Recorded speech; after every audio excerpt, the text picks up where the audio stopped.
Oi, gente! Estamos começando o MartaCast, um programa dedicado aos esportes femininos, e como destaque do programa de hoje temos Luiz Stefani, que se classificou para as semifinais de Roland Garros e alcançou o melhor ranking da carreira, Atlético, Cruzeiro e Itabirito avançam na Copa do Brasil, Liga das Nações de Vôlei começa esta semana e Brasil busca título inédito. Fica com a gente que vamos falar dessas e outras notícias das mulheres do esporte agora. Este episódio está sendo gravado na terça-feira, dia 2 de junho, e vai ser apresentado por mim, Malu Moura, estudante de jornalismo do 7º período e bolsista do Coletivo Marta. Hoje estou aqui com meus colegas de curso e vou pedir para que eles se apresentem. Eu sou Isabela Fernandes, estudante do 6º período de jornalismo aqui na UFMG e voluntária no Coletivo Marta. Eu sou Nicolas Arruda, estudante do 3º período de jornalismo aqui na UFMG e voluntário no Marta. Eu sou Yasmin Veloso, estudante do 6º período aqui na UFMG e voluntária no Coletivo Marta. Bom, para começar, vamos começar falando do Atlético, que se classificou às oitavas de final da Copa do Brasil com um show da pimenta, né, Isabela? Isso, Malu. O Atlético venceu o Vitória por 3-1 pela terceira fase da Copa do Brasil e se classificou às oitavas de final. Esse jogo foi na quinta-feira, dia 28 de maio, lá na Arena MRV. O Galo abriu o placar logo ao primeiro minuto de jogo, com o cruzamento da Nini na medida para a Pimenta marcar de cabeça. E aí, 7 minutos depois, aos 8 minutos, o Vitória conseguiu chegar ao gol de empate com a Mariana Pires. E o jogo foi para o intervalo empatado em 1-1, e no segundo tempo o Atlético conseguiu administrar melhor a superioridade, técnica em relação ao Vitória e conseguiu aí fazer um placar mais elástico. Então, aos 9 minutos, a Pimenta marcou de novo e chegou ao seu 8º gol na temporada, ela que foi o destaque da partida, como a Malu já falou. Ela assumiu a artilharia isolada do Atlético na temporada, com 8 gols. Ela é seguida da Thalita e da Isadora, cada uma que tem 2 gols, então ela realmente tem muitos gols na temporada em relação às outras jogadoras, e é aí uma das atletas mais importantes para o Atlético nessa temporada. E aí, no finalzinho do jogo, aos 39 minutos, ainda deu tempo da Thalita, que já tinha dado a assistência para o segundo gol, marcar o terceiro e fechar o placar para o Atlético. Vale lembrar também que o Atlético também tinha vencido Vitória pelo Brasileirão. Esse foi o primeiro jogo que o Atlético venceu no Campeonato Brasileiro nessa temporada, que foi por 3-0 também, lá na quinta rodada. E o Vitória, assim, amarga uma péssima temporada. Eles têm só 3 pontos no Brasileirão e um saldo de menos 21 gols. Então o Atlético era bem superior e fez o dever de casa na Arena MRV e conseguiu essa classificação para as oitavas de final. Agora os times vão entrar em campo só depois da parada para a Copa do Mundo masculina, em julho. As Vingadoras enfrentam o Bragantino e o Vitória o Botafogo. E vai lembrar também que Vitória e Botafogo são os 2 times que estão na zona de rebaixamento, então esse jogo vai ser bem interessante, mas vai ser só lá no final de julho. E você acha que tem pontos positivos que a gente pode tirar desse jogo, assim, visto que há muito tempo o Atlético não vence de 3-1, né? 2 gols de diferença. Apesar de o Vitória ser um adversário que já é mais fraco também, Sim. né? Andar na lanterna do campeonato. Sim. Eu acho que na temporada em si o ponto mais consistente do Atlético é a Pimenta mesmo. Ela tá fazendo gol quase todos os jogos, ela tem uma sequência muito boa, então ela faz dois gols por jogo às vezes, sempre marca de pênalti também, ela é batedora oficial de pênaltis. Então ela tem sido o ponto positivo assim do Atlético, marcando sempre. E uma líder também, eu acho que no vestiário ela é, apesar dela ser muito nova, se não me engano, ela tem 22 anos, ela é muito importante pro elenco. Inclusive, quando ela marcou o primeiro gol também, depois ela deu um abraço muito forte na técnica Fabi Guedes, porque eu acho que ela encontrou ali a posição que a Pimenta joga melhor e meio que engatou, sabe, nesse meio de temporada, assim. Então, ela tá sendo muito importante pro Atlético, assim como eu acho que o Atlético também tá sendo muito importante pra ela. Sim, e é importante, né, ter uma liderança quando o time tá ali tentando se achar na temporada ainda. Sim, com certeza. Bom, agora do outro lado, o Cruzeiro, que atropelou o Docimel, voltou a ganhar com larga vantagem e garantiu vaga nas oitavas e alcançou a melhor campanha na Copa do Brasil. Isso mesmo, Malu. Então, com direito à goleada, o Cruzeiro avançou às oitavas de final da Copa do Brasil após derrotar o Docimel por 5-0 na última quinta-feira, dia 28, na Arena do Jacaré, em Sete Lagoas. Foi um jogo realmente dominante do Cruzeiro, um placar de 5-0, um placar muito elástico, mas também era o esperado, né? Visto que é um adversário que está ali na 11ª posição da Série B do Campeonato Brasileiro Feminino. Então, o primeiro tempo foi meio abaixo até, o único gol que aconteceu no primeiro tempo foi marcado pela Paloma Maciel, uma jogada de escanteio, a bola bate na trave, volta para ela e ela marca de cabeça, e aí o Cruzeiro vai para o intervalo com apenas um gol marcado. Na volta elas conseguem deslanchar, marcam 4 gols, as autoras dos gols foram Marília, Pribac, Letícia e Bianca Brasil, que fez um último gol de pênalti para fechar o placar, e é importante a vitória com maior autoridade, por ser um adversário um pouco mais abaixo, e também porque marca a melhor campanha das cabulosas pela Copa do Brasil, já que na rodada no ano anterior, elas pegaram o Corinthians e caíram ainda na terceira fase. Mas, ao mesmo tempo, houve sim algumas dificuldades na criação e na conclusão das jogadas, principalmente no primeiro tempo, e tendo em vista a disparidade técnica entre os dois times, isso escancara um pouco o que foi essa temporada do Cruzeiro. E a gente também tem que entender que é um time que, apesar de ter prometido muito, conta com 5 desfalques, que são desfalques para a temporada inteira, que são rupturas de LCA. Todo mundo sabe, é de amplo conhecimento, que a lesão de LCA é muito comum no futebol feminino, muito mais do que no masculino, mas ao mesmo tempo 5 lesões. Desde abril foram anunciadas 5 lesões de LCA, isso não é normal. E aí foi interessante que a gerente de futebol feminino do Cruzeiro, Luísa Parreiras, que assumiu o posto da Bárbara Fonseca, que foi pro Grêmio, falou sobre isso na coletiva pós-jogo. Se eu não me engano, foi a primeira vez que ela veio a público para ter essa comunicação mais transparente assim, com a imprensa e com o torcedor, e ela falou um pouco sobre eles não estarem levando isso como coincidência, então eles estão entendendo que é um problema que precisa ser investigado, parece estar tendo um trabalho feito junto com o departamento de futebol masculino também, para entender o que está acontecendo. Toda essa visão de mercado do Cruzeiro para essa intertemporada também está mudando com esse entendimento de que vai ser preciso reforçar o time ainda mais, pensando que o Cruzeiro vai disputar muita coisa ainda. E então, demora muito pra recuperar, né? Sim, tem jogadores que demoram a temporada inteira. Provavelmente todas que lesionaram, porque foi desde abril, elas vão ficar fora pela temporada, e se conseguirem voltar, que é difícil, não vão voltar com ritmo. E ainda tem muitos jogos a serem feitos pelas cabulosas, mas basicamente uma vitória que é importante, mas é também esperada, pensando no que o Cruzeiro pensa para a temporada. E agora só volta a campo depois da parada para a Copa do Mundo contra o São Paulo. E é preocupante mesmo, né? Porque a gente sabe que é comum, mas ainda assim até jogadoras novas, né? Ravena, 17 anos. Tinha acabado de ser convocada, exatamente, né? Então é uma questão que prejudica muito o time como um todo, quando é um número tão grande assim de atletas, mas é interessante que ela veio ser transparente sobre isso e dar essa informação assim pro torcedor. E aí vai ter ainda o sorteio para definir os próximos adversários, tanto do Cruzeiro quanto dos outros times mineiros que estarão na competição. E aí eu vou falar mais ou menos quais são os times pra gente entender. Não teve divulgação ainda da data do sorteio, mas esses adversários podem ser tanto do Cruzeiro, quanto do Atlético, quanto do Itabirito, e pode ter clássico também, né, nas oitavas, porque não tem limitação nenhuma no sorteio, mas são o Coritiba, Bragantino, Botafogo, Instituto 3B, Internacional, Fluminense, Flamengo, Bahia, Itabirito, Atlético Piauiense, Ferroviária e Vasco da Gama. Tem uma vaga sobrando ainda porque o São Paulo ainda vai jogar contra o Mauense. Sim. Legal demais, né? A representação mineira é forte, né? Então, vamos ficar de olho. É um título inédito para todos os times, né? Nem o Cruzeiro, nem o Atlético, nem o Itabirito nunca ganharam a Copa do Brasil, que começou a ser disputada em 2007, então é relativamente recente, né, o campeonato, mas um título importante aí, né? Então, acho que vai ser interessante essas oitavas de final. E o Itabirito surpreendendo de novo, né, gente? Inclusive, venceu o Sport, vai para as oitavas da Copa do Brasil pela primeira vez, um time tão novo, tão recente, que vem fazendo uma campanha impressionante na Série B e agora na Copa do Brasil também. Isso mesmo, Malu. Um pouco parecido com a história do Cruzeiro, o Itabirito se classificou pela primeira vez na história para as oitavas da Copa do Brasil, também na Arena do Jacaré, em Sete Lagoas, só que um dia antes, na quarta-feira, dia 27, pelo placar de 2-1 contra o Sport. Os gols da partida foram marcados por Bruna Marques e Ariane, pelo lado do Itabirito, e Juju nos acréscimos para o Sport. O primeiro tempo foi aquela partida que a gente está meio que acostumado a comentar aqui do Itabirito, um jogo mais igual, o Itabirito tentando acostumar com o jogo, acostumar com o esquema para conseguir ter um segundo tempo melhor. A maior parte dos gols do Itabirito saem no segundo tempo, e essa partida também não foi diferente. Aos 58 minutos, o Hoffman tirou uma jogadora e colocou a Bruna Marques, e a jogadora, 3 minutos depois, marcou o gol.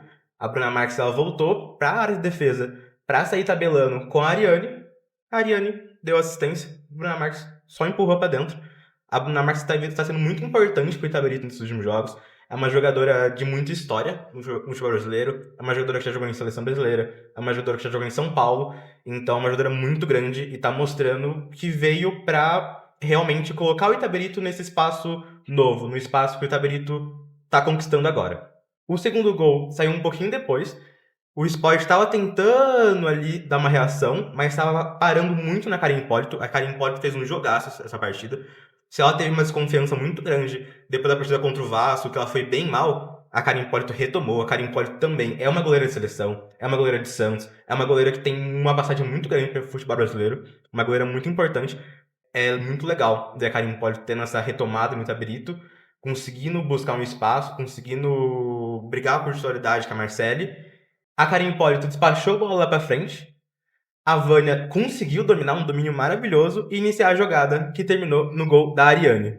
Nos acréscimos, do Sport fez seu golzinho com a Juju, mas não foi o suficiente para impedir o Itabirito de passar a próxima fase pela primeira vez nessa história, igual os outros times mineiros também, menos o América, né? Igual, igual o Cruzeiro e o Atlético. Igual a Yasmin falou, o Itabirito aguarda o sorteio da Copa do Brasil, porque teve o jogo anulado do Mauense contra o Itacoatiara, e agora o Mauense enfrenta o São Paulo, pra gente saber quem o Itabirito vai pegar na próxima fase. No final de semana, o Itabirito ganhou no Brasileirão A2, e continua também na vice-liderança e na zona de classificação. Já tá prontinho pra próxima fase. É boa vitória, né, para continuar embalado, continuar com a confiança, né, que tá no A2. Muito interessante ver o crescimento do Itabirito. Agora, como você já antecipou, né, assim, pro América a situação não foi tão boa, né? Sofreu gol na reta final e perdeu pro Vasco e se despediu da Copa do Brasil feminino. Entre os times mineiros, o América não teve um final feliz. Conseguiu sustentar um empate por um bom tempo, mas aos 40 minutos do segundo tempo, a Vicky, atacante do Vasco, definiu o placar em uma partida que foi realizada lá no Rio de Janeiro, no estado luso brasileiro. E se a gente vai tirar uma coisa positiva, né, disso, é que o América agora foca suas energias no brasileiro. Surpreendentemente, depois de passar o campeonato inteiro lá na zona de rebaixamento, ele escapou. Considerando que o Vitória tem um jogo a menos também, né, que é um dos que tá ali nessa zona de rebaixamento. E então acho que é importante pro América agora pensar o que tem o Campeonato Mineiro ainda, mas dá para dar um foco maior pro brasileiro para tentar escapar desse rebaixamento, aproveitar que conseguiu sua primeira vitória e tentar converter isso no que tiver de positivo. Sobre o jogo em geral, foi um jogo mais dominado pelo Vasco. O América conseguiu aproveitar no sentido de construção de jogadas alguns contra-ataques, mas nenhum foi efetivo, e acabou que o Vasco conseguiu definir o placar com a eliminação. O próximo compromisso das espartanas vai ser pelo Brasileirão contra o Santos. O América que apresentou os mesmos problemas que já vem apresentando durante toda a temporada, né? Problema na construção, problema na defesa, problema no meio de campo. Vamos ver como é que vai ser, né? 16º no Brasileirão. Sim. Perdeu. O Vasco, né, fazendo uma temporada muito boa, é líder da AB, mas é uma inconsistência notável durante toda a temporada. Com certeza. Bom, agora sobre a seleção brasileira, que iniciou preparação para amistosos contra os Estados Unidos. A Isabela vai falar um pouquinho pra gente. Pois é, esses 2 jogos vão acontecer no Brasil, né? Os 2 jogos são contra o mesmo adversário. Não sei se já aconteceu alguma vez do Brasil jogar 2 vezes com o mesmo time, mas seguido assim, né? Mas é tudo pra preparação da Copa do Mundo de 2027, que vai acontecer aqui no Brasil. E o adversário é um adversário forte, né? Como os Estados Unidos, então é importante. As atletas se apresentaram no domingo e na segunda-feira, entre esses 2 dias, dia 31 de maio e dia 1º de junho, no Hotel Marriott, em Guarulhos, local que a equipe está concentrada. Ainda na segunda-feira, as jogadoras passaram pela avaliação médica e os trabalhos com bola começaram nesta terça-feira, dia 2 de junho. E vão até a quinta-feira, lá no CT Joaquim Grava, né, do Corinthians, das 3 horas da tarde até às 5, mais ou menos, nesse período da tarde.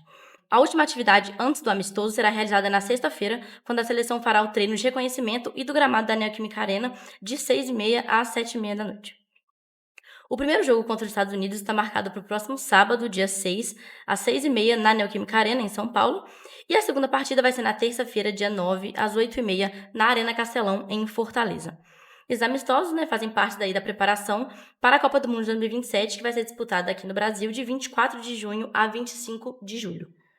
E muito importante para o Brasil, né, jogar com os Estados Unidos, que é uma das maiores potências no futebol feminino. 2 amistosos seguidos, acho bem interessante. Vamos ver, a gente tem boas jogadoras surgindo, boas lideranças surgindo, então acho que vão ser 2 jogos muito interessantes.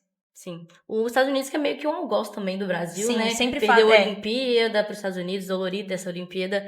Então, acho que é importante ter amistosos, assim, para se preparar para pegar esses adversários fortes, porque na Copa do Mundo vai ser assim, né? Sim, os últimos jogos entre o Brasil e os Estados Unidos foram muito interessantes, assim. A gente pôde tirar pontos positivos dele. Sim. Com certeza. Bom, a gente vai para um rápido intervalo e voltamos já já com o Marta Cash e as notícias sobre tênis. Até mais! Estamos de volta com o segundo bloco do Marta Cash e agora nós vamos falar sobre tênis. Antes eu vou pedir para que minhas colegas se apresentem. Sou a Vivian Martinho, estudante do 3º período de jornalismo e voluntária no Coletivo Marta. Sou Rafaela Souza, sou jornalista e pesquisadora aqui no Coletivo Marta. Eu sou a Ingrid Mencio, estudante do 6º período de jornalismo e voluntária aqui no Coletivo Marta. Bom, Roland Garros tá rolando, tá pegando fogo, o segundo Grand Slam do ano, e a Luísa Stefani, que alcançou a melhor marca do ranking nas semifinais de Roland Garros. Conta um pouquinho pra gente. Então, com a classificação para as quartas de final, a Luísa conseguiu sair da 9ª posição no top 10 e vai passar a ser pelo menos a 7 do ranking. Ela vai depender do resultado dela própria com a Gabi Dabrowski e também dos resultados da Ana Danilina, a depender se ela consegue recuperar os pontos que ela defende nessa temporada ou não. A Ana Danilina, né, que faz dupla com a Alexandra Krunic, e elas vão agora disputar na quarta-feira, dia 3 de junho, as quartas de final também para ver se classifica para a semifinal. Enquanto isso, a Luísa já está classificada na semifinal. Na manhã da terça-feira, a Luísa e a Gabi venceram a Laura Sigmund e a Zvonareva por 2-0. A Luísa e a Gabi que vem de uma campanha perdendo apenas um set em 4 jogos. Elas perderam um set na segunda rodada. Eu acho que vêm muito fortes, elas são cabeça, né? Cabeça de chave número 4. E agora vão enfrentar a Taylor Townsend e a Katerina Siniakova pela vaga na final. A gente sabe que é uma dupla que já deu um pouco de trabalho para as duas nessa temporada. É a dupla do ano, elas lideram o Race to Finals, elas lideram o ranking da WTA.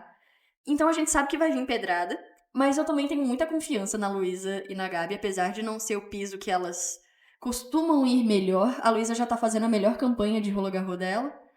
Mas eu acho que a gente pode sim esperar um bom jogo. E talvez até uma final inédita para as duas num Grand Slam. Acho que desde quando elas anunciaram parceria, a gente vem falando aqui sobre como elas dão expectativa pra gente, né? Porque são duas tenistas que jogam muito bem juntas. Não esperava que elas fossem tão bem assim no Saibro, já que elas tiveram pouco tempo de preparação, né? Mas estão fazendo jogos muito consistentes contra a Eiker e a Gleason, inclusive. Elas começaram perdendo, deixou abrir 4 no primeiro set. E aí parece que, assim, elas querem virar, elas viram. Sim. Assim, é uma facilidade para reencontrar o próprio jogo. Claro que acho que tem pontos negativos nos últimos jogos, né? Às vezes dá uma desligada, mas quando elas querem virar e quando elas querem ditar o ritmo do jogo, impor o jogo físico, impor o jogo técnico, elas conseguem com muita facilidade, assim. Eu não vi em nenhum momento elas sofrendo em quadra, assim, sabe?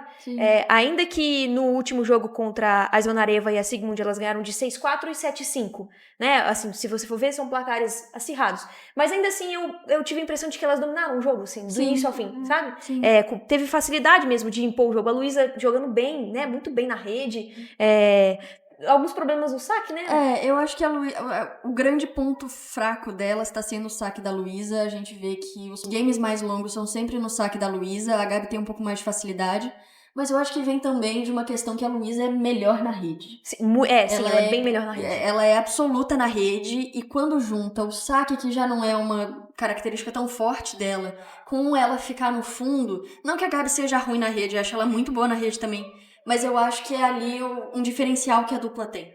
Sim, a liderança da Luísa também eu acho que é uma coisa muito interessante, assim, o jeito que a Luísa chama, assim, o mental dela é muito bom em quadra, assim, ela chama e eleva, assim, a dupla, acho muito interessante. E a Zvonareva e a Sigmund, que era a cabeça de chave 11, né, assim, também não era um jogo fácil, a Sigmund é uma ótima duplista, era a duplista da Beadad na temporada passada, então, assim, não foi um jogo fácil, assim, né, Não. mas elas conseguiram lidar bem com a situação. E 2 placares, assim, muito equilibrados. Elas chegaram a abrir no começo, no primeiro set, mas o segundo set foi equilibrado, foi quebrar no último game. Mas sempre mantendo ali o ritmo, elas nunca caíam, elas sempre corriam atrás dos pontos. Teve um pouquinho de dificuldade para fechar os 2 sets, mas eu acho que foi um jogo muito positivo, apesar dessa parcial um pouco mais apertada. E o próximo jogo, assim, aí é teste pra cardíaco, né? Assim, aí agora sim, a gente tá falando de briga de gente grande, né? Sim. E a Gabi é 3 do mundo agora, né, com esse resultado, já que ela não defendia pontos por não ter participado do torneio na edição passada. E agora o top 3 é formado justamente pela Townsend e Siniakova em segundo e primeiro lugar, respectivamente. E elas a que Gabi são terceira. cabeça de chave 1, né? Então, assim, realmente é o teste agora, assim, é o teste final. Passou delas, dá pra dar uma respirada, assim. Bom, seguindo, temos a Beadad, que caiu na terceira rodada da chave de duplas de Roland Garros. Ela que vinha em bons jogos de dupla, inclusive esse mesmo que ela perdeu foi um bom jogo. Conta um pouquinho sobre pra gente, Ingrid. É isso mesmo, a Beadad, jogando ao lado da russa Lyudmila Samsonova, foi eliminada nas oitavas de final de duplas do Roland Garros pelas cabeças de chave número 7, a holandesa Demi Schuurs e a australiana Ellen Pérez, por 2-1, com parciais de 6-3, 2-6 e 6-4. Na edição passada, a Bia também alcançou as oitavas de final da competição, então ela conseguiu defender os pontos que ela precisava, né, no torneio. E a Bia e a Samsonova começaram o primeiro set quebrando o serviço da adversária, mas elas deixaram as rivais crescerem na partida e devolverem a quebra no quarto e no oitavo game, e elas fecharam a parcial em 6-3. No segundo set, elas imporam um jogo mais físico, com uma boa atuação da Bia lá no fundo de quadra. Apesar de ser um jogo equilibrado, ela quebrou 2 vezes seguidas na reta final da parcial. E o terceiro set também foi muito equilibrado, como a Malu falou, foi um bom jogo da dupla, né, formada pela Bia e pela Samsonova. As duas duplas quebraram os 2 primeiros serviços adversários, mas a Pérez e a Schurz quebraram novamente no sétimo game e sacaram para fechar o jogo com a parcial de 6-4 nesse terceiro set. A Bia e a Samsonova na estreia bateram a Desiree Krautik e a Lyudmila Kichenok por 2-1. Na segunda rodada, elas venceram a Marie Buskova e a Sara Sorribstomo por 2-0. Então, elas vieram, assim, de uma boa partida. Eu acredito que foi um bom torneio para a Bia. A gente tira bastante coisas positivas, né, dessa volta dela. Sim, a melhor campanha dela na temporada até então. Inclusive, nesses 3 jogos, acho que tem alguns ali que a gente pode falar que foi o melhor jogo dela na temporada. A Demi Schurz, que ela perdeu hoje, inclusive, fez dupla com a Luísa em 2024. Ganharam, sim. Uma ótima temporada. Exatamente, excelente. Ganharam o WTA 1000 de Doha. Chegaram às quartas de Australia Open e US Open. Então, assim, ela é uma excelente tenista. E o jogo que a Bia e a Samsonova fizeram contra a Schurz e a Pérez foi um jogo igual, assim. Foi realmente no detalhe, porque elas realmente jogaram bem. Começaram perdendo o primeiro set, é verdade, mas o segundo, assim, foi um jogo de imposição total, assim, da Bia e da Samsonova. O terceiro foi extremamente disputado, equilibrado, como a Ingrid falou, mas foi ali uma questão de detalhe mesmo, assim, era um jogo que qualquer uma das duas podia ganhar. Acho que a parte mental, assim, da Bia é uma coisa que, em duplas, a gente já vinha falando isso, é uma coisa que poderia ajudar e acho que ajudou, assim, de fato. A Bia tá sacando melhor, tava bem no fundo de quadra, então acho que só tem pontos positivos, assim, pra gente tirar. É uma pena que ela não tenha passado para a próxima rodada, teria sido incrível, né? A Luísa e a Bia poderiam ter se enfrentado ali na final, mas acho que são pontos realmente muito bons. A Bia tinha que defender pontos, né? Porque na temporada passada ela também chegou nas oitavas de Roland Garros. Então vamos ver agora como fica no ranking. Ela é a 91ª, né? Como a Ingrid falou. Então vamos ver como vai ficar. Mas acho que realmente pontos positivos. O que vocês acham, assim, da campanha da Bia? Eu acho que isso que você falou, Malu, dela recuperar um pouco da confiança, assim, né? Já tinha outras pessoas falando pra Bia voltar a jogar dupla, já que ela tava com um pouco de dificuldade de jogar sozinha. Então, acho que ter essa campanha agora pra continuidade da temporada vai ser muito bom, principalmente pra essa parte mental, assim, né? E, tecnicamente, eu acho que a gente pode tirar bons aprendizados, assim, né? Agora, claro, a gente vai ter a gira da grama, que é diferente, mas, de qualquer forma, ela já teve um pouco de evolução e de confiança mesmo, que eu acho que tá faltando um pouco, né? Nos jogos, pelo menos, sozinha, né? Que ela tava com mais problemas, jogos de simples, tava faltando um pouco de confiança mesmo, dela sacar, tirar o primeiro set muito bem e depois baixar totalmente a intensidade, assim, de não confiar mesmo que ela podia, que ela sempre fala, né? Que são os pesadelos, os fantasmas do passado, né? Então, acho que ter essa sequência de vitória que ela ainda não tinha tido esse ano. E do peso que foi, né? Assim, ganhar em Roland foi a vitória mais importante da temporada, né? Até então, ela só tinha conseguido 3 vitórias na chave principal de torneios de 125. Então, assim, foi a principal vitória dela até aqui. E eu acho que a grama também pode fazer bem pra Bia. A gente já tinha falado disso sobre o Saibro. Mas a gente também já viu bons resultados da Bia na grama, né? Ela ganhou Nottingham há alguns anos. E apesar, claro que não é o piso favorito dela, né? Ela sempre fala muito bem do Saibro, mas eu acho que pode ajudar até essa troca pra fazer essa troca nessa confiança, nessa pegada de opa, eu consigo ganhar, tipo, eu não perdi o tênis que eu tinha, sabe? Zerar um pouco, né? Toda essa percebi que ainda tá ali, né? Que ela ainda pode. Ela, inclusive, completou 30 anos no penúltimo jogo, né? No último que elas venceram. Ela postou, assim, uma mensagem muito legal, inclusive, no Instagram. Falou sobre quando ela fez 15, que ela tava lá assistindo o primeiro jogo do Roland Garros, e agora aos 30. Então, assim, acho que ela tá passando realmente por um momento delicado, um momento sensível, assim, da carreira. Mas acho que esse jogar duplas agora veio, assim, no melhor momento possível. Agora, o próximo compromisso da Bia vai ser no WTA 500 de Queens, em Londres, que também contará com o retorno de Serena Williams. Conta um pouquinho pra gente, Rafa. Acho que esse é o principal assunto, assim, né, do esporte feminino, do esporte, eu acho, né, nesses últimos dias, assim, né, que ela voltou a integrar o sistema de antidoping, né, o nome dela voltou a estar inscrito lá no sistema, que é justamente um requisito para ela voltar a competir oficialmente. Mas ficou esse burburinho, né, ninguém assumia nada, ninguém falava se ela ia voltar ou não, e aí finalmente ontem, né, a gente teve essa divulgação oficial. Eu convido vocês que não viram ver o vídeo, que ficou muito legal, assim, né, o vídeo promocional da Nike com a Serena. A Serena que não jogava desde 2022, quando ela foi eliminada na terceira rodada do US Open. Então ela tá voltando, tem vários burburinhos, assim, de com quem que ela vai jogar, porque ela vai jogar em duplas inicialmente, né, a gente fica aí nessa expectativa, tomara que ela também jogue simples. Nesse torneio que vai começar, então, o torneio de Queens, que vai começar já nesse sábado, no dia 6.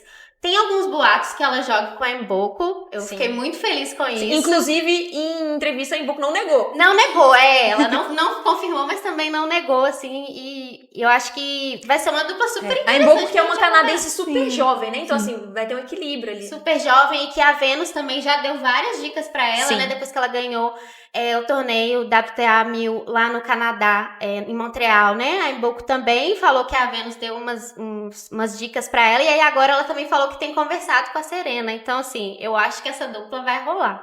Antes da gente comentar um pouquinho sobre isso, que eu acho que esse é um assunto super importante pra gente falar, comentar um pouco dos títulos da Serena, né? Sim. Assim, eu preciso de uma colinha, porque são né? muitos. A gente fala muito sobre os títulos de simples, mas a verdade é que ela foi uma grande duplista. Sim. Né? Inclusive, ela e a Venus estão invictas em grandes lances. O que é incrível, né? Sim.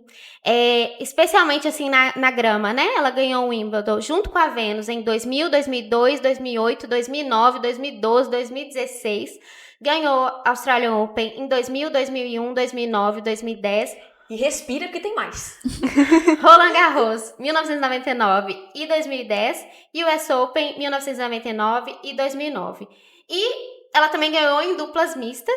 Em 1998 o Wimbledon e o US Open em 1998 também. Então, assim... E ela ainda tem 3 medalhas olímpicas. Com a Venus, inclusive. Em Sydney 2000, Pequim 2008 e Londres 2012. Então, assim, é impressionante. um currículo, assim, bizarro. Isso porque só de duplas, né? Sim. E a Serena, ela tá com 44 anos, né? É uma expectativa muito grande, assim. Porque ela é, assim, ela é além do esporte, né? Sim, pelo que ela representa, pela figura que ela representa como mulher. Então, assim, estamos muito empolgadas, né? Pelo menos eu estou muito empolgada. Sim, com certeza. E eu acho que, assim, o papel que ela representa também para as outras tenistas, né? Eu vi a Coco, por exemplo, repostando, ficando super empolgada, né? A própria Mboko. Então, assim, a gente vai ver isso repercutindo de várias formas com essas jovens tenistas também que às vezes não viram ela jogar ou que não puderam jogar contra ela e agora, quem sabe? E ver ela na grama, né? Assim, não que ela não tenha feito história em todos os quadros possíveis, né? Mas, assim, é um lugar histórico, assim, né? Ver ela lá vai ser incrível, assim, incrível. Eu acho que não só pro fã de tênis, mas pro fã de esporte, que não tá empolgado com isso, assim, é coisa de maluco. Realmente, assim... Eu fui pega de surpresa, assim, sabe? Quando você não espera uma notícia tão boa. Quando eu vi, eu falei, não é possível isso, não é possível. A Venus também já tinha voltado há pouco tempo, né? Jogou um pouco no ano passado. Mas a gente não esperava que a Serena fosse voltar também, nessa mesma época. Até porque ela negou, assim, existem os burburinhos, mas ela negou. Não, que isso? Então, ia né, agora voltar, assim. Inclusive, cria uma expectativa pra que ela participe das duplas em Wimbledon também, né? Sim. Porque o WTA 500 de Queens é um torneio preparatório pra Wimbledon. Então, assim, imagina ver a Serena Williams em Wimbledon de novo, gente, em pleno 2026, sabe? Vai ser incrível. Quem sabe com a Venus também, sim, né? Sim, pois é. 26 anos depois do primeiro título dela lá. Não, que isso? Eu acho que ela tá preparando alguma coisa assim pra gente. Seria incrível. Bom, agora vindo para as brasileiras. Vitória Barros e Naoane Silva avançam em simples. Brasil estreia com vitória nas duplas no juvenil de Roland Garros. Conta um pouco pra gente, Ingrid. É isso, a Vitória Barros, a atual número 4 do mundo e terceira cabeça de chave do torneio, ela estreou com vitória na chave de duplas. Ela superou a letã Adelina Lassinova por 2-0. Foi uma partida, assim, muito boa da Vitória. Foram parciais de 6-3 e 6-2. E esse resultado marca a 13ª vitória dela nos últimos 15 jogos. É a segunda participação da tenista em Roland Garros. E ela tenta repetir o resultado que ela fez no ano passado quando ela chegou nas oitavas de final. Na segunda rodada, ela enfrenta a argentina Luna Maria Sinali, de 17 anos e número 48 no ranking juvenil. Além da Vitória Barros, a Naná também jogou e ela garantiu a vaga na segunda rodada. Cabeça de chave número 5 em Paris e no top 10 lá do ranking mundial. Ela venceu a alemã Sonia Zenikova por 2-1, com parciais de 6-1, 6-7 e 6-4. Foi um confronto muito equilibrado esse jogo da Naná, que tenta a melhor campanha dela em Roland Garros. Ela foi eliminada no ano passado na segunda rodada e ela já jogou, inclusive, a segunda rodada contra a Yu Shao, de 17 anos e número 25 do mundo. Então, a Naná já conseguiu a melhor campanha dela, porque ela venceu o jogo por 2-1 também. Já, infelizmente, tivemos algumas eliminações. A gaúcha Pietra Rivoli, de 18 anos, ela se despediu na primeira rodada do qualifying de simples, ao ser superada pela britânica Daniela Britton. Ela tentava disputar a chave principal pelo segundo ano seguido. No ano passado, ela garantiu esse convite para o Grand Slam com o título de Roland Garros Junior Series, que foi jogado em São Paulo. Além da eliminação da Pietra, o Brasil também teve a eliminação da Eduarda Gomes, de apenas 13 anos. Ela garantiu também o convite por ser campeã do Roland Garros Junior Series, mas desse ano, e essa era a primeira participação dela na chave principal do juvenil. Ela foi eliminada pela ucraniana Sofia Bielinska, de 14 anos. Além disso, como a Malu falou, a gente teve vitória com as duplas também. A Victoria Barros, jogando ao lado da espanhola Paola Pinera Celório, confirmou o favoritismo que elas tinham e venceram as tenistas da casa, as francesas Danielle Baranes e Ninon Carpentier, por 2-0, um jogo também muito bom da dupla. E na próxima rodada elas devem enfrentar a dupla formada pela russa Ekaterina Dotsenko e pela italiana Ilari Pistola. A Pietra Rivoli, ela também garantiu vaga na próxima fase, infelizmente eliminada em simples, mas nas duplas está jogando bem ao lado da sul-coreana Wi Soo-jong. Venceu o primeiro set por 6-2 diante da canadense Nadia Lagev e da ucraniana Antona Sushkova, que acabaram desistindo do campeonato. E agora acompanhar, né, as Sim. brasileiras. E vamos ficar de olho, né, porque são duas promessas, não Sim. só do Brasil, né, mas assim, cabeças de chave no torneio, então são grandes expectativas para que elas avancem no torneio. Acho que principalmente pela vitória, porque treina em Saibro, né, então assim, vamos ficar de olho. E com essas vitórias da Naná e da vitória, além da vitória da Luísa, o Brasil chegou na sua melhor campanha na história em Grand Slams, com 27 vitórias, tanto no juvenil quanto no profissional, no torneio profissional. E bate a campanha do US Open de 2014, que teve 26 vitórias. E ainda pode aumentar esse número, né? Sim, visto que a gente tem vários jogadores ainda vivos, né? Sim. Agora, voltando para o circuito profissional, com a derrota da norte-americana Coco Gauff e da polonesa Iga Swiatek, na terceira e na quarta rodada, teremos uma campeã inédita em Roland Garros. A Sabalenka, tenista número 1 do mundo, ainda está no torneio, mas ela nunca venceu o Roland Garros. Conta um pouquinho pra gente sobre as próximas chaves. Então, Malu, a Andreeva e a Kostyuk vão fazer a semifinal 2, foi definida na manhã de terça-feira hoje. A Kostyuk venceu a Svitolina e a Andreeva venceu a Sistea. A Kostyuk venceu por 2-1 e a Andreeva por 2-0. E na outra semifinal, a gente espera as vencedoras entre Sabalenka e Schneider e Czarlinska e Kaliskaya para ver quem avança. E eu acho que vai dar uma zebrinha aí, hein? Como todo torneio, né, gente? Porque assim, tem uma coisa que tá dando nesse torneio, é zebra. Assim, são derrotas impressionantes. A Iga perdeu de 2-0 para a Kostyuk, que vem numa ótima fase no Saibro. Vem uma temporada muito boa, né? Vem de título.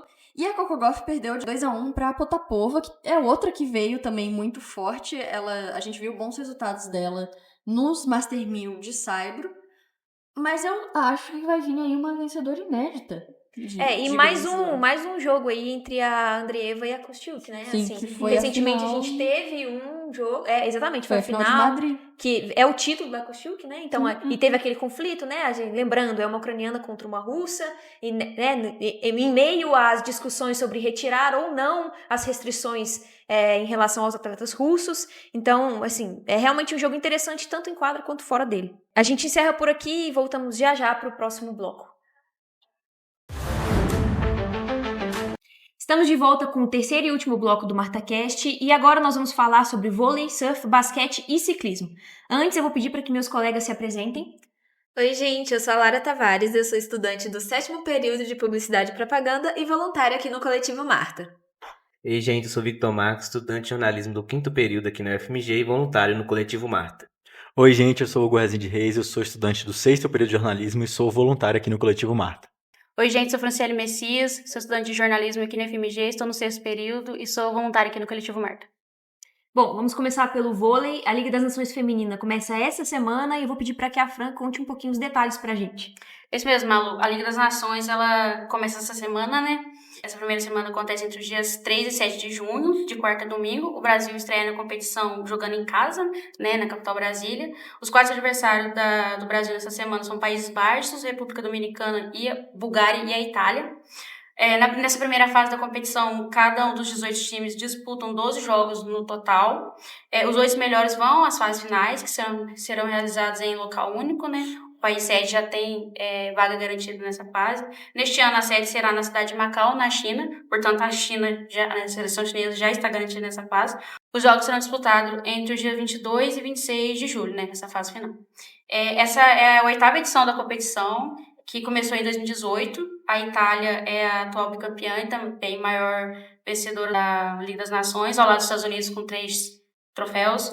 A seleção brasileira, comandada pelo José Roberto Guimarães, ainda busca o seu primeiro título no torneio. Para essa primeira semana, né, o Brasil já divulgou a convocação das inscritas nesse primeiro jogo contra a Holanda, né? O Brasil divulgou a lista com 14 jogadoras, as levantadoras Roberta e Macris, as opostas Kizzy e Tainara, as ponteiras opostas, né? Ana Cristina, Helena e Rosa Maria, a ponteira Júlia Bergman, as centrais Diana, Júlia Cudes, Lorena e Luísa, e as líberos Marcele e Nayene. A seleção italiana também divulgou uma lista, né, de inscritas, só que os destaques da seleção italiana são os destaques que não estão na lista, né?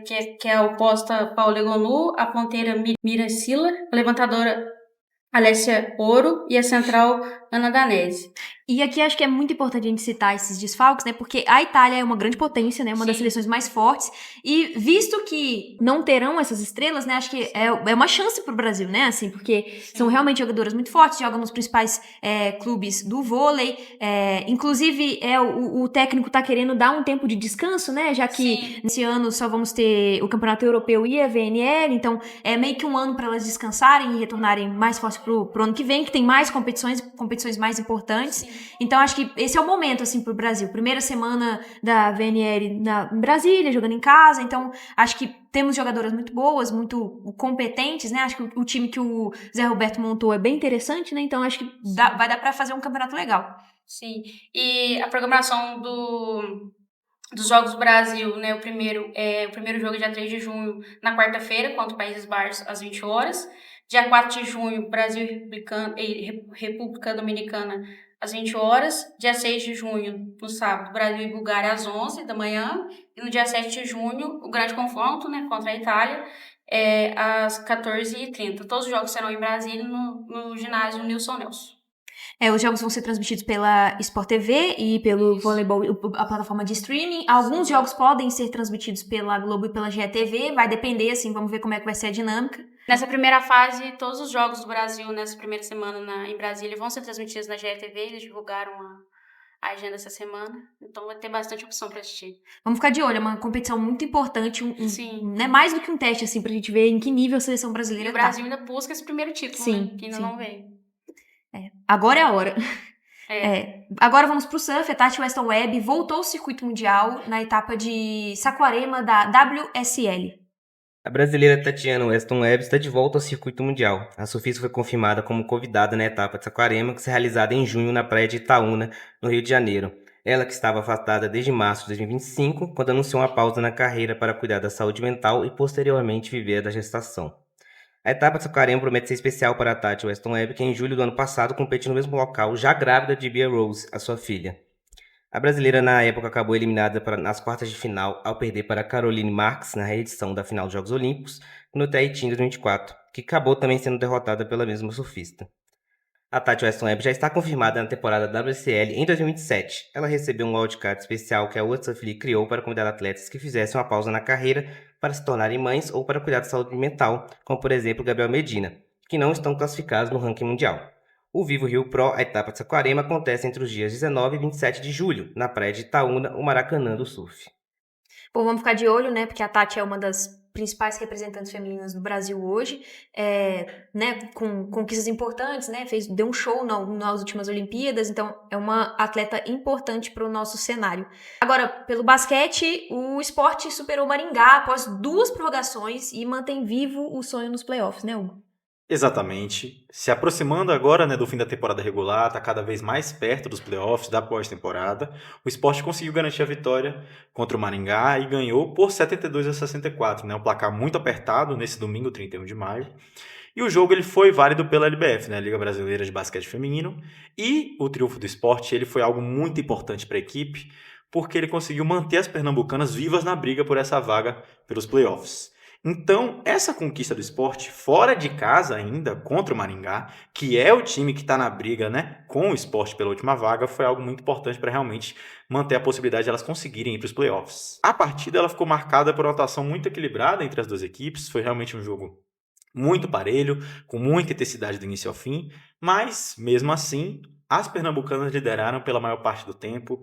Logo no primeiro quarto, elas venceram por 12-9, mas ainda muito apertado o placar. O segundo quarto terminou 26-22, 4 pontos de diferença, então é realmente muita pouca diferença de pontuação. Já no retorno do terceiro quarto, elas conseguiram ganhar esse último quarto, né, a equipe do Sport, e foram para o último quarto, faltando 10 minutos, com 7 pontos de vantagem, né, que aí realmente já é uma diferença um pouco maior, porque são quase dígitos duplos de vantagem. E nesse final, quando a partida parecia que estava encaminhando para o fim, parecia que estava decidida, o clube paranaense, né, Maringá, contra-atacou diante da torcida, foi muito bem e terminou a partida nesse momento por 56-56.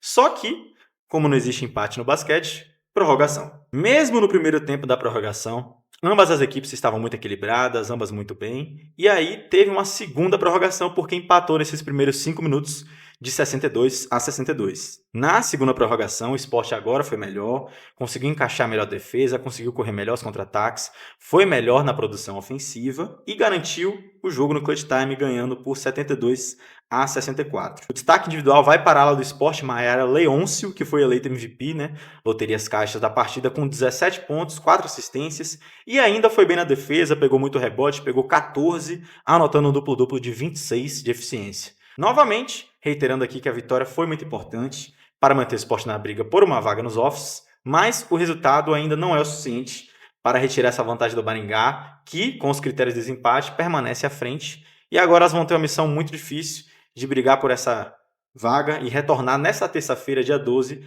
para jogar contra a Unimed Campinas. Pontos positivos do Sport nesse jogo que a gente pode levar para o próximo jogo, Hugo? Transição correu muito bem, acho que principalmente a intensidade defensiva da equipe, as duas equipes foram muito bem nesse critério, mas realmente para perceber uma vontade muito grande do Sport de ir atrás da cesta, de realmente buscar essa diferença, de buscar os offs, pareceu que elas realmente estavam mais determinadas do que em outros jogos para ir atrás dessa vaga nos playoffs. É isso aí, vamos ficar de olho que tá pegando fogo, né? Agora, Tota Magalhães se destaca no giro italiano e aproxima Marlen Russer da camisa rosa. Conta um pouquinho sobre pra gente, Lara. É isso mesmo, a brasileira Tota Magalhães, da equipe Movistar, ela tem apresentado um ótimo desempenho no Giro da Itália e ela ajuda a sua equipe a se destacar na competição. Até essa terça-feira, dia 2 de junho, a competição já tinha realizado 4 etapas, com Tota Magalhães ocupando a 35ª posição. E a líder da sua equipe, a Marlen Russer, ela ficou em segundo lugar. E ela ficou com um gap de 1 minuto e 4 segundos para a camisa rosa, a Anna van der Breggen. Neste giro, a Movistar ela apresentou uma composição para lutar pela classificação geral, com a Marlen Russer em busca da camisa rosa. E ela atua para ajudar a líder e ajuda a manter o ritmo do pelotão principal. Além das duas atletas, também participaram a Kat Ferguson, Arlene Sierra, Marelle Meyer, Francesca Barelli e Audi Bianic. Porém, na primeira etapa, a britânica Kat Ferguson, ela sofreu uma queda e ela não vai continuar na competição, mas ela afirma que ela está se recuperando e deseja boa sorte para suas companheiras de equipe. A competição ela conta com 9 estágios, somando quase 1.200 quilômetros, e acontece dos dias 30 de maio até 7 de junho. Apesar dos 2 primeiros dias contarem com circuitos menos desafiadores, praticamente planos, o terceiro dia ele trouxe alguns obstáculos. O trajeto de 156 quilômetros, com origem em Bibione e chegada em Buja, ela percorre subidas desafiadoras, como Montenars e Moruso. Mas a gente viu um destaque da Tota Magalhães, ela se saiu muito bem e tem ajudado bastante a equipe. Bom, muito legal. Agora, para fechar o programa, vamos passar por um giro das outras notícias de diversas modalidades que estão publicadas no revistamarta.com. A velocista Ana Carolina Azevedo foi um dos principais nomes do Campeonato Ibero-Americano de Atletismo, encerrado no último fim de semana em Lima, no Peru. A brasileira conquistou 3 medalhas de ouro e recebeu o prêmio de melhor índice técnico feminino da competição. As vitórias foram nos 100 metros rasos, nos 200 metros e no revezamento 4 por 100 metros misto. O Brasil encerrou sua participação com 36 medalhas, 14 ouros, 14 pratas e 8 bronzes, e garantiu o título geral da competição ibero-americana. Karen Olímpio foi a grande campeã do Cross Country Short Track da Copa Internacional de Mountain Bike na última sexta-feira, dia 29 de maio, em Araxá, Minas Gerais. A ciclista conquistou a vitória após 7 voltas, num tempo total de 22 minutos e 12 segundos, 17 segundos à frente da sua concorrente Raíza Golão. A britânica Abby Pullen fez história no circuito de Spa-Francorchamps, na Bélgica, como a primeira mulher a vencer uma corrida principal da GB3. A GB3 é a categoria de base que recebe jovens pilotos da F4 e do kart. A brasileira Aurélia Nobels terminou a mesma etapa na 14ª colocação. A pilota Bruna Tomaselli foi um dos destaques da terceira etapa do NASCAR Brasil Series, disputada neste último domingo, dia 31 de maio, no Autódromo de Interlagos. Bruna largou na 22ª colocação da corrida 1 e protagonizou uma grande recuperação, conquistando o 2º lugar na categoria Challenge e na 7ª posição na classificação geral, garantindo seu 2º pódio na categoria. Após as 3 etapas disputadas na temporada de 2026, Bruna Tomaselli ocupa a 18ª colocação na classificação geral do campeonato, somando 14 pontos. A próxima etapa da NASCAR Brasil Series será realizada no dia 28 de junho no Autódromo Velocita, em Mogi Guaçu, São Paulo. A gente vai terminando o episódio dessa semana. O MartaCast é produzido pelo Coletivo Marta, grupo de pesquisa e comunicação em culturas esportivas, ligado ao Departamento de Comunicação Social da UFMG. Se você quiser saber mais sobre notícias esportivas de modalidades femininas, basta acessar o nosso site revistamarta.com ou nos seguir no Instagram, @revistamarta. Você pode nos acompanhar no YouTube e nas plataformas de podcast. E toda quinta-feira, às 10 horas da noite, o MartaCast vai ao ar também no 104.5 FM, Rádio FMG Educativa em BH e região metropolitana. Até semana que vem.